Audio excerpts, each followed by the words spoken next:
বাজে জিনিস চলছে। ওয়াই বলেন যে দুই গোষ্ঠীর সংঘর্ষ, আহত একাধিক, উত্তেজনা বলে। ঘটনাটি কি হয়েছে বলি। গত শনিবার দিন তাদের একটা ইন্টারনাল পরীক্ষা চলছিল এবং সিট দখল নিয়ে বিটন দেববর্মা নামের একটা ছেলে জানালার কাছাকাছি তার সিট এবং ওই সিটটাকে দখল করার জন্য আমি এখন যদি ছাত্র সংগঠনের নাম বলি এটা ঠিক হবে না। আমি কে কি সংগঠনে একটা বলবো। বিটন দেববর্মাকে ওই সিটটা নিয়ে এত বেদরক মেরেছে, তারা মাথা ফেটে গেছে। যখন পুলিশের কাছে যায়, তার মা বাবা পুলিশের কাছে যখন কমপ্লেইন করতে যায় যে ছেলেগুলো মেরেছে, তারা তাদেরকে আটকে বলেছে আমাদের পারমিশন ছাড়া পুলিশের সাথে দেখা করা চলবে।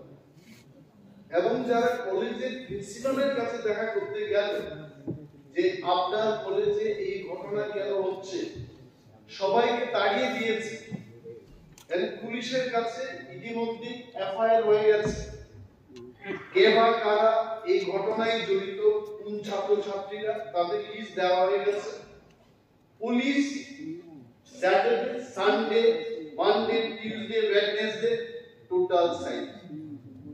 এই ঘটনা আপনার বিধানসভায় এই কারণেই আছে। I think your intervention is required.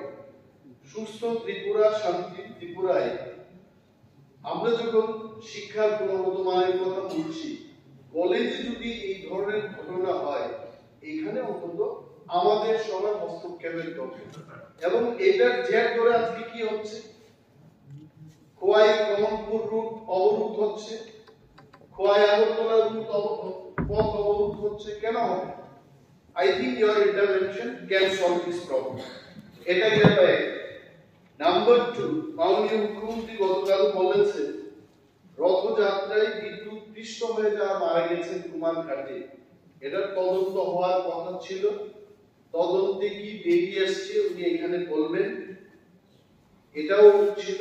এবং আমি ব্যক্তিগতভাবে গাছগুলার বক্তব্যের সময় খুব বিনম্রভাবে অনুরোধ করেছিলাম এডিসি ভিলেজ কমিটি ইলেকশন এবং বাই ইলেকশনকে নিয়ে জাস্ট দুটো লাইন বলতে হবে, নট নো ডিবেট। এটা কবে নাগাদ হতে পারে এই জাস্ট আমি একদম very with all dignity, profound respect জিজ্ঞেস করছি। এখানে বাক বিতন্ত্রের কোনো ব্যাপার নেই। এই তারিখে হওয়ার সম্ভাবনা আছে। বাস, থ্যাংক ইউ।